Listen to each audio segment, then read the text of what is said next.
I said, "She's wrong." He said, "I know, I've tried debating this with her, but it does no good." It's exactly what Gamber himself says he feared might happen. Let me give you another example. A student of mine who was raised Pentecostal, lost the faith, despaired, was near suicidal. I spent a long time talking with him. He eventually went to Mass with me. I remember the Sunday when he finally knelt during the Mass. He was very uncomfortable for a long while going, as we Protestants always are when we first go. I remember my first Masses when I was an ex-Protestant. It makes you very nervous.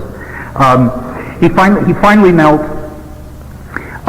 He converted, and in fact grew to love the faith. I mean, a remarkable young man.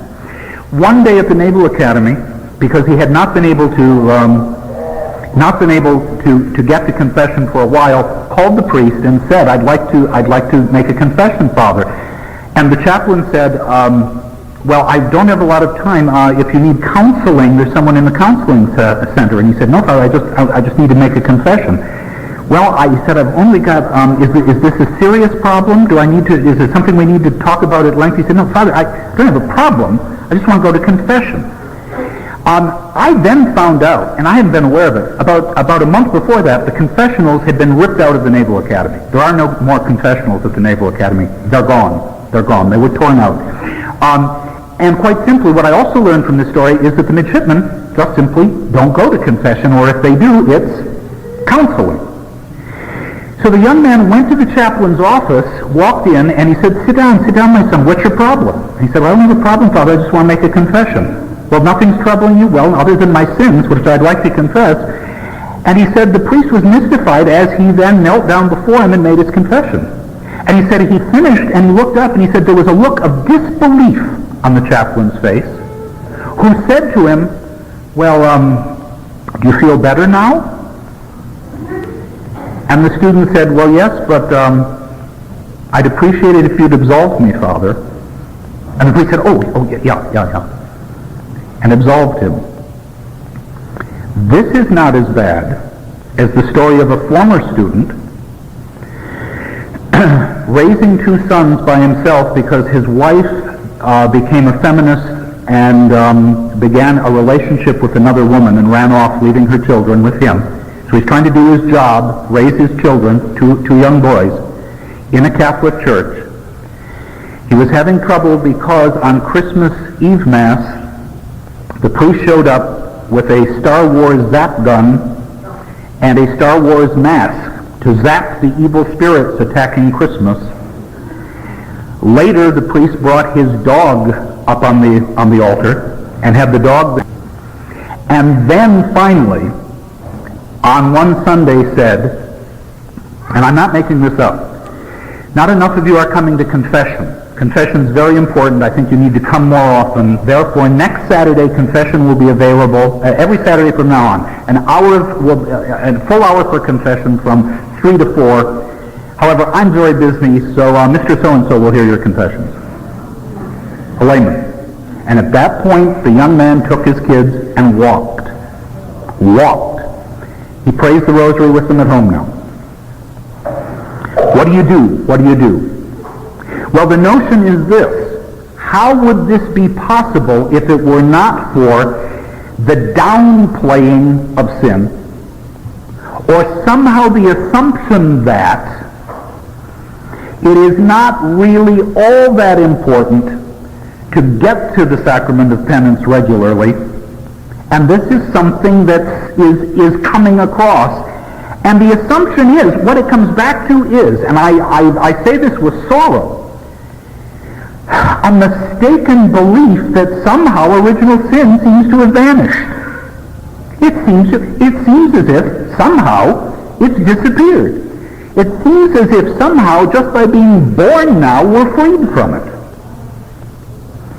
It seems as if we are all somehow innocent and remain innocent no matter what we do.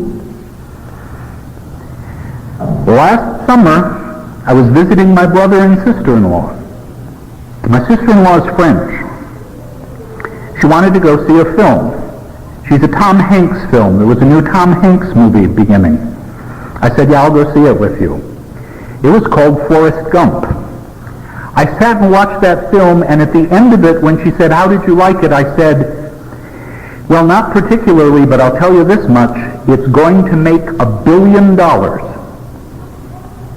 I wish I'd had a chance to invest in it. She said, well, I didn't like it that much either. Why do you think it's going to make $1 billion? I said, because it is an expression of something the whole country now believes in. We're all innocent. We are all innocent. There's virtually nothing you can do that's wrong or sinful, and even if you do, it's merely accidental, and you're somehow just forgiven by being a little bit stupid and bumbling on your way. And I am absolutely convinced that film could not have been made 30 years ago. It is the expression of something that now permeates everywhere. And even if it was made by secularists who don't have a clue as to what's going on in the new liturgy, I am convinced there is a connection, because the liturgy of the Catholic Church permeates a culture no matter what. And if you change that liturgy, you're going to change the culture. And you change the culture by changing the thought that's in people's minds, and you then get expressions of that in the most unusual and surprising ways. And Forrest Gump is anti-truth. It is anti-virtue, because it says it doesn't matter what you do. As long as you're stupid and nice, it's okay. This is appalling, and the fact that it has now made close to $1/3 of $1 billion is not accidental. People are running to it because they love to be told this. But what it is not just sloppy thinking, it's bad art, because it's putting out a lie. Which brings me, I don't have a lot of time, let me wrap up here quickly, to my final point. The place where I began, and it's something that, as I said, chilled me to the bone, and it should chill all of you to the bone. The young man, and he seemed like a very nice young man, I heard him interviewed on television, and he was asked, where did you come up with the idea for Beavis and Butthead? And this is, by the way, the #1 influence in America today. My students know it chapter and verse. They no longer know Catholic art. They no longer know scriptures. They no longer know the most basic doctrines of their faith. And if you think I'm joking, the Naval Academy is 55% Catholic, which means in my class this year I have 2 classes, about 44 plebes, or freshmen as they're called, at least over half of them must be Catholic. I was teaching Flannery O'Connor short stories, a great Catholic artist. Not one of 44 could tell me what the burning bush was, who walked on water, what the crown of thorns was, what benediction is, or could define grace. Not one. But what they can do is quote whole episodes of Beavis and Butthead. And the young man said, well, I was sitting in Mass one day. He said, I'm Catholic. And I was sitting in Mass one day, and the priest said, this is my body, take and eat. And one of my friends behind me went, I can't do the laugh. It's this ghastly, empty, dead-headed laugh.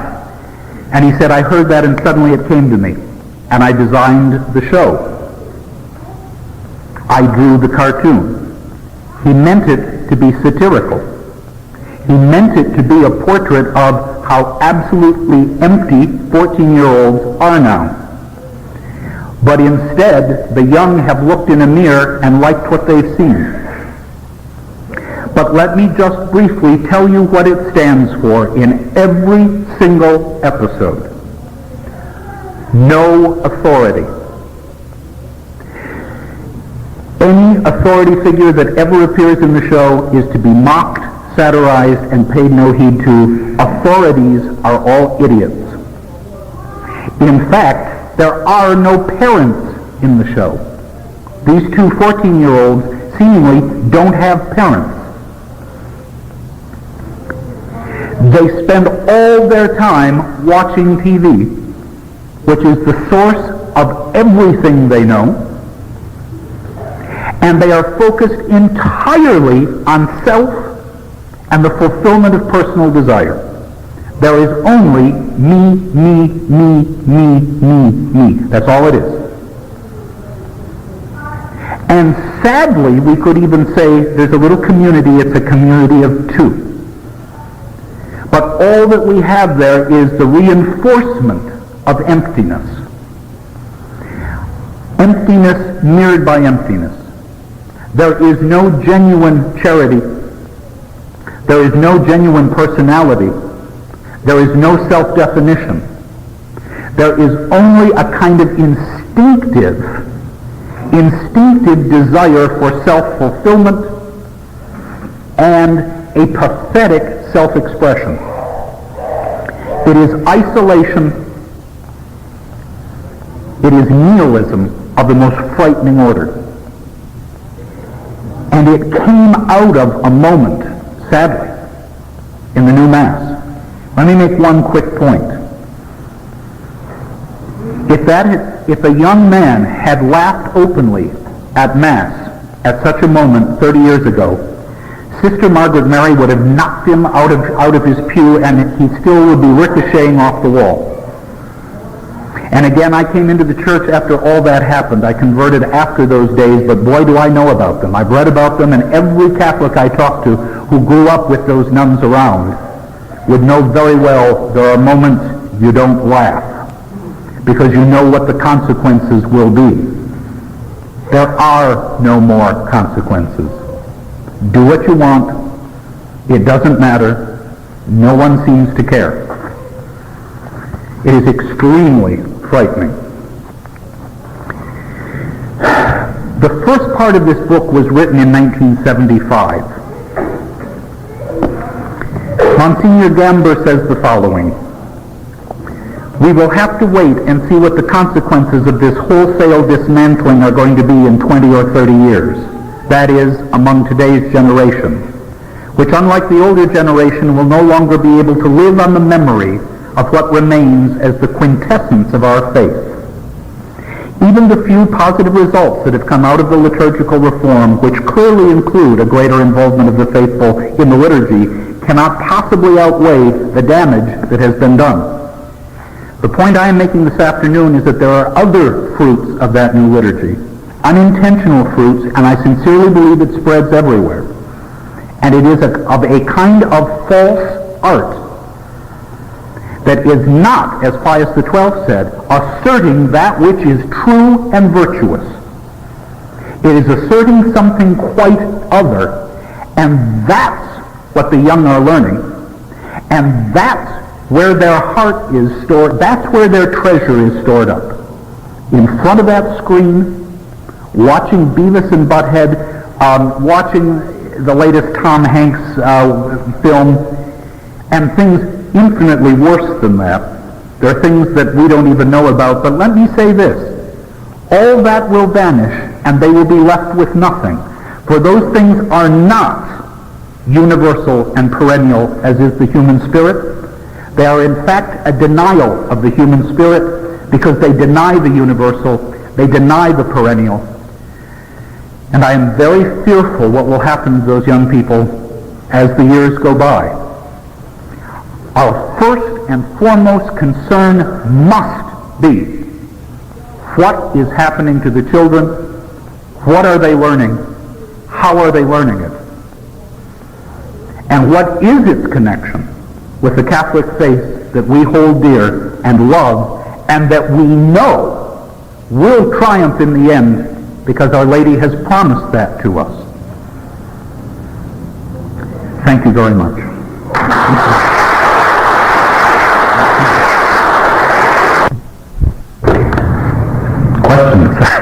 Questions.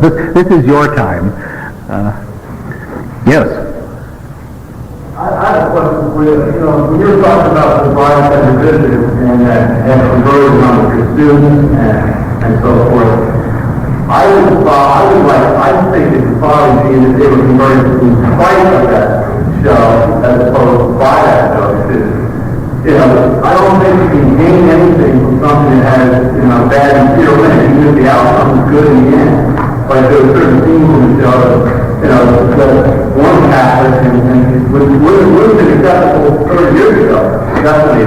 And I don't see how that could be used as a tool to bring people into the Catholic Church. Well, I certainly understand your point. The question is about the nature of Brideshead Revisited, much of which the question says has objectionable material that wouldn't have been found in the past that is in there. Let me say two things about that. I can assure you that it has worked, and one reason is it does not sentimentalize the facts, the kind of ugly reality of the world in which we live. Young people today have a degree of experience far in advance of anything their parents could have dreamed of or their grandparents even knew. And the fact of the work, and one reason it does attract them, is that it presents to them the modern world as they know it with its ugly realities. It does not in any way cover those over. I don't believe it sentimentalizes them. And the fact of the matter is, and here is where I would make a defense of it, is that it does indeed tell the truth of the world in which we live, for good or ill. And there is a way in which, I would have to say, much of that reality is an unpleasant reality. The duty of the artist, and I would agree with Shakespeare here, is to hold the mirror up to nature. As Catholics, we could all wish that the nature of the world was what it was 30, 40 years ago. Sadly, in reality, it's not that any longer. And I don't see any reason why the artist need shy away from unpleasant realities that the young encounter daily in their lives. What is important is to tell the truth about those realities. And what the novel makes clear is that which on the surface may seemingly be attractive, that is sin, is still sin. And a life that continues to be lived in sin and that is committed to sin will have God's judgment passed on it.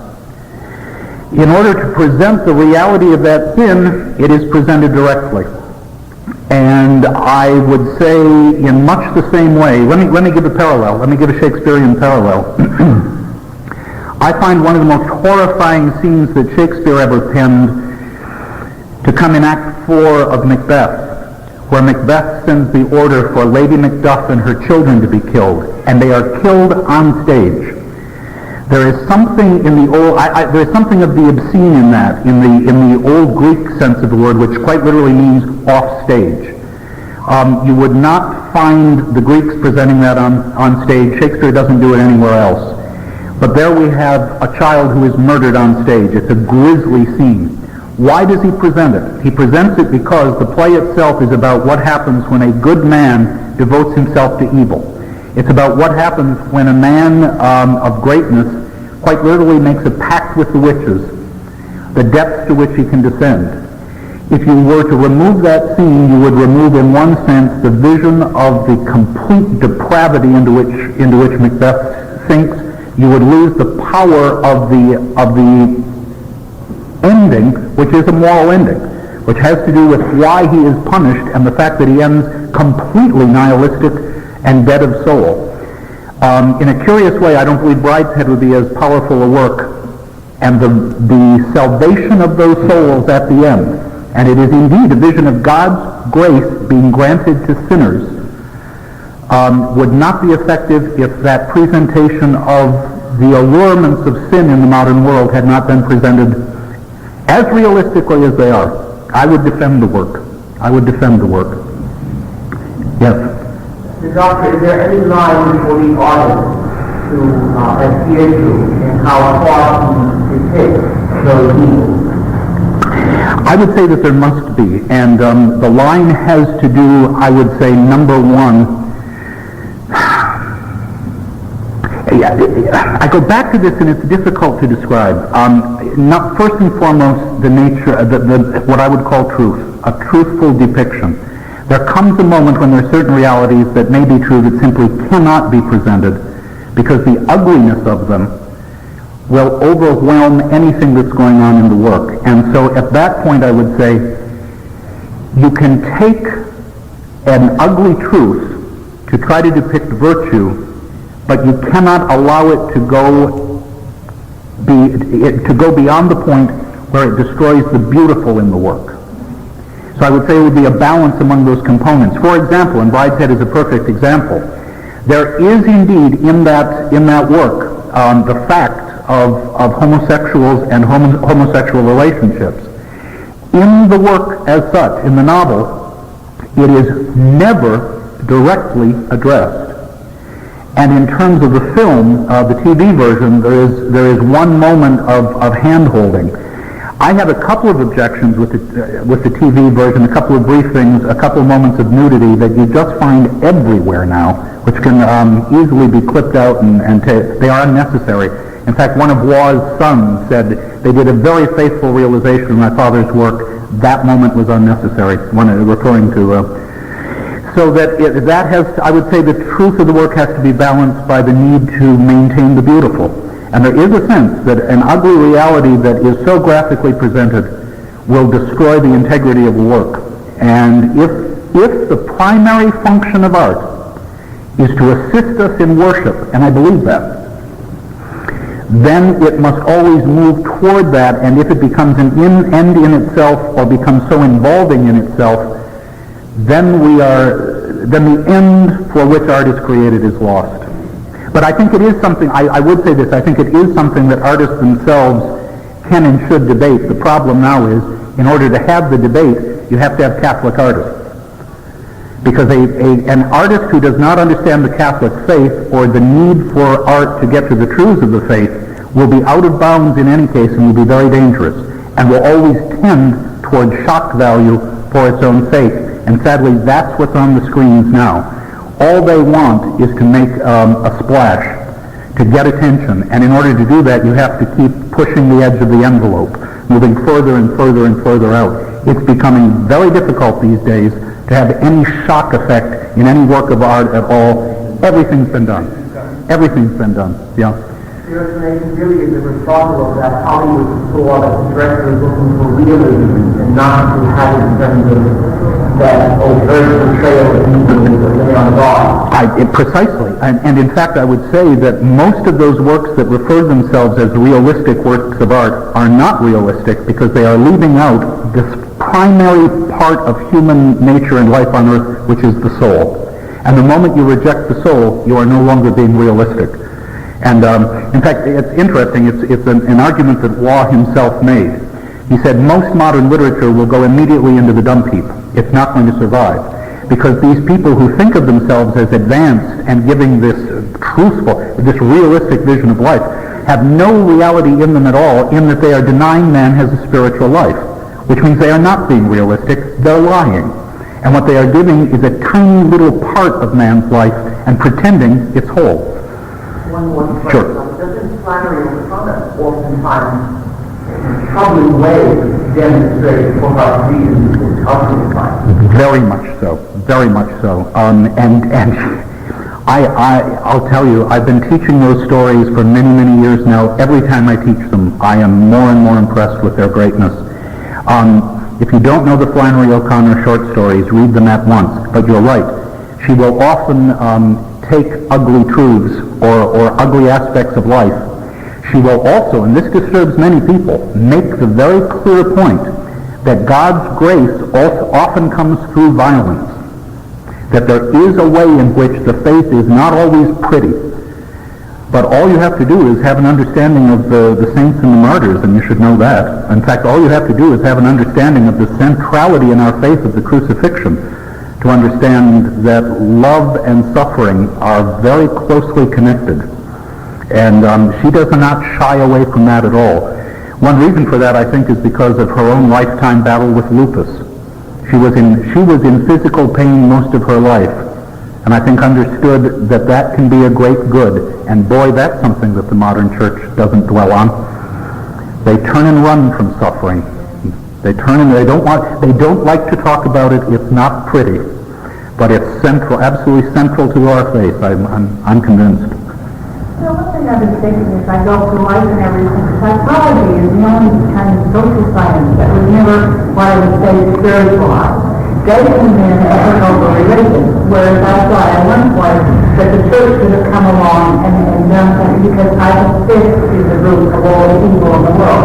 There are things you cannot explain away by edited complex, etc., and so forth. There are mental illnesses, but not everything is a mental illness. And why is it the church producing people who reform us? It takes this thing that's so prevalent in the United States. Absolving all from responsibility. The psychologist, you're not responsible for it, and the church always said no, not true. I think it is a terrible misunderstanding. What the psychologists have attempted to do is assume that man is a creature in the natural world and thus can be treated scientifically. And psychology is the attempt to come up with a science of man, when in fact we know very well, because we possess souls, we are not like other creatures in the world. We're very different. Hence, we cannot be explained scientifically. Science can tell us how our blood circulates and can tell us how we see with our eyes, but science cannot tell us what it means to be fallen in a fallen world. Science cannot tell us why we need God's grace. It seems to me at the core of psychology is a profound misunderstanding of man, and rather than incorporating psychology into the church, and that is giving a genuine and full analysis of the complex problems that humanity suffers from, the church seems to have gone running, chasing after psychology in an attempt to be thought up to date. When in fact, I think what it was chasing after was a will-o'-the-wisp that eventually will simply disappear as well. It's not rooted in anything. It's rooted in a misunderstanding. How can it produce anything other than confused and confusing results? And this one other point I want to say, I learned from when I was in training in the 50s. The psychiatrist told us that we were a mixed group of all kinds of people. The psychiatrists were monkeys. They would go to confessions and they would confess their things and then forget about it. Now, all these top technology priests we have now, we never picked up on that kind of thing. We should all be brought to confessions, go and be forgiven and go on with our lives. You are absolutely correct. Confession is the sacrament of the church. Out of that sacrament comes God's grace. God's grace will help keep us mentally balanced and help keep our lives in order. To neglect confession is to neglect that which is specifically designed to get us through the world. And in that sense, it's God's therapy. God knows very well what we need and provided the ways for us to have those things we need. It's been rejected now. I agree totally. Yes. Yeah. It's a great shame. Great shame. Yes. I find that the young couples couples, they have no religious part of the war. No, you're right. I mean, they don't do stuff, they have no statues. And one of the things, I don't even think they choice, you know, so they know where they choices. But it's funny when the old nephew is home. Gorgeous, gorgeous home. I mean, nothing is good. Oh, you're right. You're right. And even their arts are flashy. Yeah. Oh, well, yeah. It is extremely sad, but the fact of the matter is, along with the new liturgy has come that new spareness. We know what those new churches are like. We know how empty they are. We're getting rid of the paintings, the statues. That they don't want any of that anymore. It's part and parcel of an attempt to live realistically in this world. Sadly, in fact, Monsignor Gamba in the book says it's more and more Catholic churches seem to be breathing the thin air of Calvinism. Get all that stuff out of the church. It doesn't belong in the church. It's absurd in that, again, those things are there clearly to remind us of our faith, to keep always before our eyes the facts of the faith. There's a reason why these things are called sacramentals. They are reminders. They're a way of, again, keeping our minds ordered. To remove them is to remove the reminders of the faith which are necessary day to day. it seems to me part and parcel with what is going on, because, again, the whole point of view is forget the supernatural, focus on the social, which means don't look at a lovely statue of our Blessed Mother, look at your neighbor next to you. That is, I'm convinced that is the mindset. Now, this is not to deny the importance of caritas. The charity is essential. But it is again an essential understanding that there can only be true charity through Christ himself. That it is indeed through that love that Christ showed the world, that the Blessed Mother continues to show the world, that we ourselves can possess true caritas. If you remove what I would call that central link in charity, God, his blessed Son, the Holy Spirit, the Blessed Mother, the saints, the martyrs, if you remove that link and simply have man being kind to man, you are opening up individuals to the sin of pride. Look at me, look how good I am. Look how kind I am, look how nice I am, aren't I wonderful? And the necessity of keeping those who came before us, those who are so much greater than we are, the source of love and charity itself before our eyes, is to remind ourselves we are doing this in imitation of something much greater. We are but humble servants. And I would also say, sadly, boy, that pride just abounds now. Boy, we feel good about ourselves. Whoa, my goodness. Not a whole lot of humble servants around anymore. Yes. I think my doxology is you provided us first with you how much was the Catholic Church. First you provided a little by head with the time that was 1200 with the New Catholic and and then 100 years later you know into the revolution by Michelangelo and Leonardo giving up the culture. And then lastly, 200 years later again, it wasn't easier, but most of those 19 masters, they told the language is supposed to be a world of middle work of Western Union. And such an intelligence, 200 years later, it was another group. It's interesting. I think there's a line there. I think there's a connection. It's interesting you mentioned Beethoven. He's a perfect example. I adore Beethoven. I love the Missa Solemnis. Fact of the matter is, Beethoven was also a revolutionary. One reason Beethoven was such a troubled man was that one side of his musical genius was moving toward the standard Catholic artist, the man who composed the Missa Solemnis. The other side of his genius is writing the Ninth Symphony, the Ode to Joy, the vision of universal brotherhood. He was a torn man, absolutely divided, even to the point of his deathbed, where you have Beethoven on his deathbed actually seeing a priest, receiving last rites, coming back to the Catholic faith, and at the same time as the thunderstorm raged outside his bedroom window as he was dying, shaking his fist at the heavens. The man was a man in torment. And that torment was, I think, that division between wanting to be the artist in control of everything and still knowing you can't do that. You can't do that. And hence, it's the Beethoven who went back and studied his Palestrina. He was a divided man. And the divisions have gotten worse until finally there are very few that I think would even understand what the Missa Solemnis is about. Although that's not entirely fair. There are great Catholic composers in the 20th century. There have been some very fine ones. But you don't hear them that often. They didn't write for guitar. Yes. From the title of your conference today, the Catholic faith and reconstructing society, the transformation of society, from your talk, what I surmise is that we can reconstruct society by bringing back the old religion. I believe it.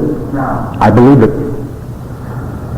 just how does that happen? Is that through sanctifying grace that the people will receive from going to the old mass, and then from there we're going to have the nephews that start putting up crucifixes in their homes, and we're going to have a spillover into everyday life? How does this spillover into everyday life come about from the connection with the old mass?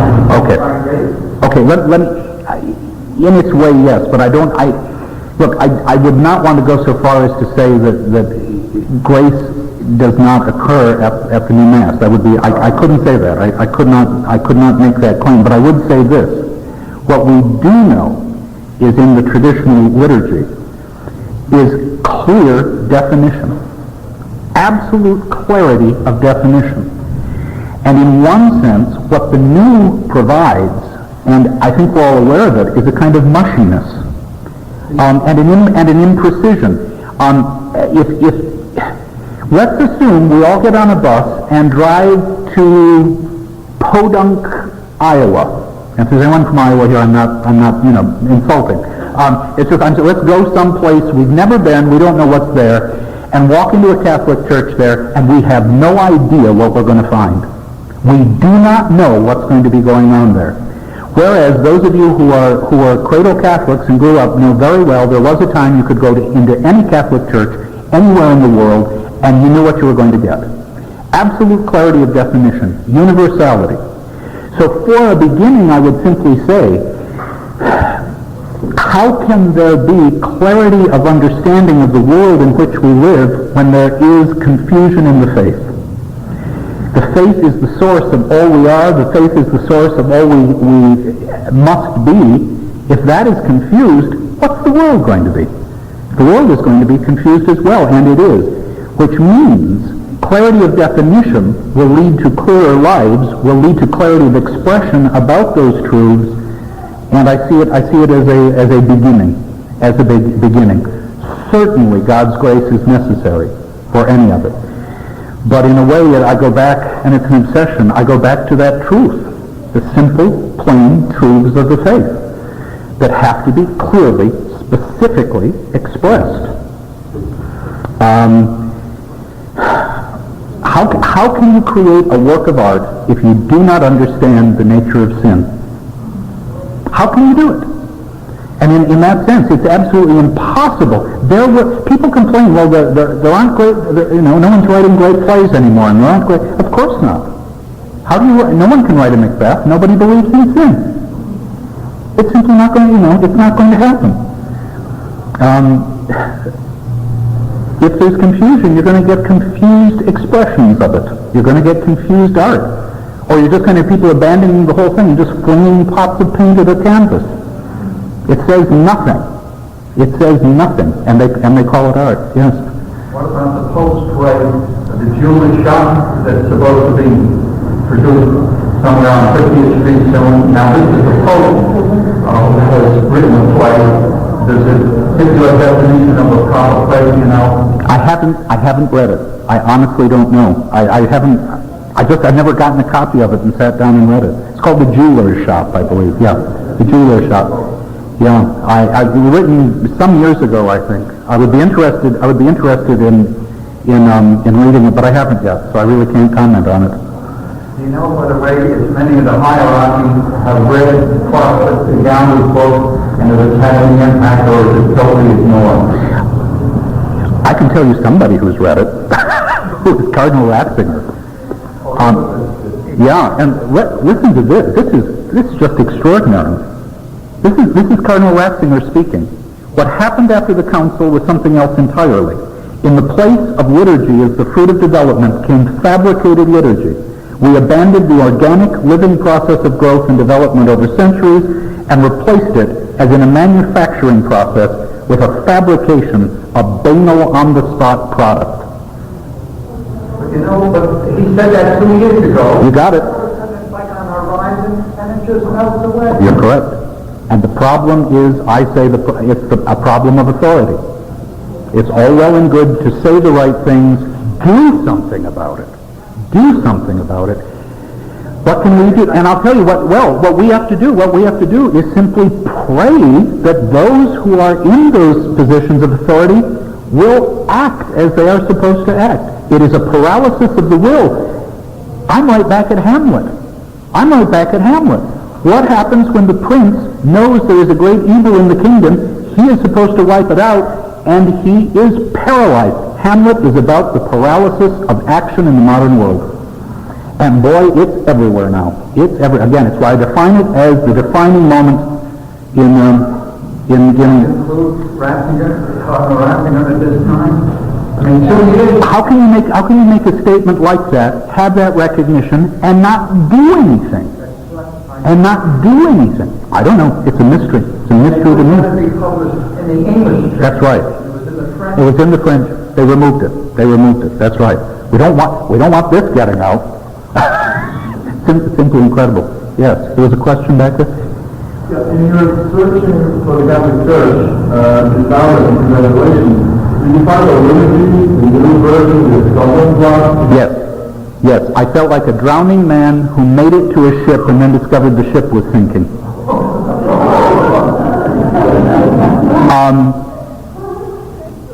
I was raised Protestant. I left the Protestant church when I was about 17.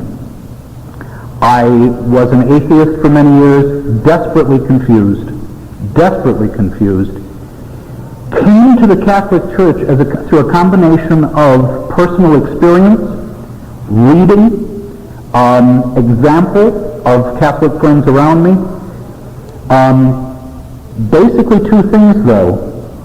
The theology put forward by the church made sense, was coherent, logical, and to my vision, true of the world as I had come to know it. And secondly, you can't ignore Western civilization. It looms in its greatness. That civilization that grew out of the church is the greatest thing the world has ever seen. I came into the church. What did I walk into? And I say this with sorrow. The Protestantism that had made me lose my faith back when I was 17. It was the same thing. I had no idea what on earth was going on. I spent time arguing with priests about sin. I would go to confession and have the priest say, oh, well, the church is going to change its view on that. You don't need to be upset about that. And I'd say, Father, I thought this was a sin. Oh, well, it used to be, but it's not anymore. I mean, I remember walking out of a confessional in anger saying, I'm not going back anymore. What's going on here? I remember going to a mass that lasted about 16 minutes. The priest seemed to be operating by a stopwatch. I don't know if he had a golf date or brunch or what, but boom, threw it and out the door. And I remember thinking, what about the sacred? What about the whole notion of the sacred, solemnity? I believe that our Lord is on the altar there. I was desperate confusion until the first time I went to a traditional mass. I stumbled on it by accident. It was an old priest who was doing one. I don't think he was even permitted to do it. He had lost both legs to diabetes. No, he lost one leg. He lost the other later. He was still doing it. The instant, I'm not joking, the instant that Mass began, I said, oh, home, this is home. This is what I've been looking for. Here it is. This is it. And there was clarity. Absolute clarity of the faith, what had brought me into the Catholic Church, there it all was.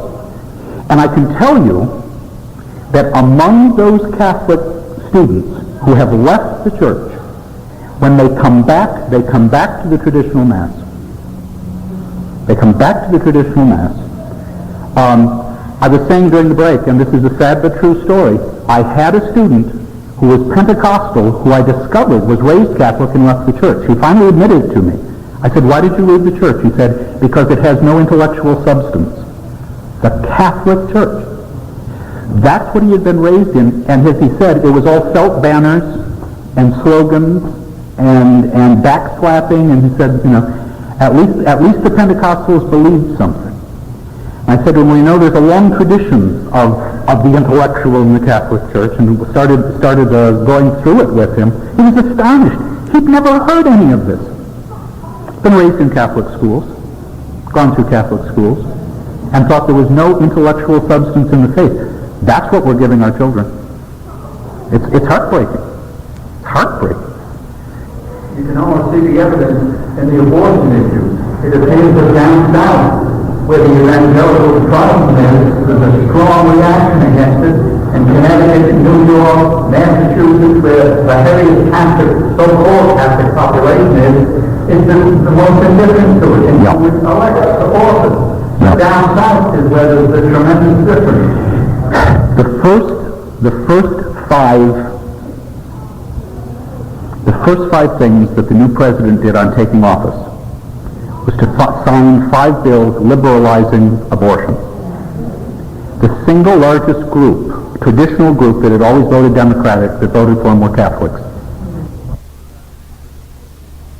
This program was presented and distributed by Keep the Faith, Post Office Box 1069, 141 Main Avenue, Clifton, New Jersey, 07014-1069.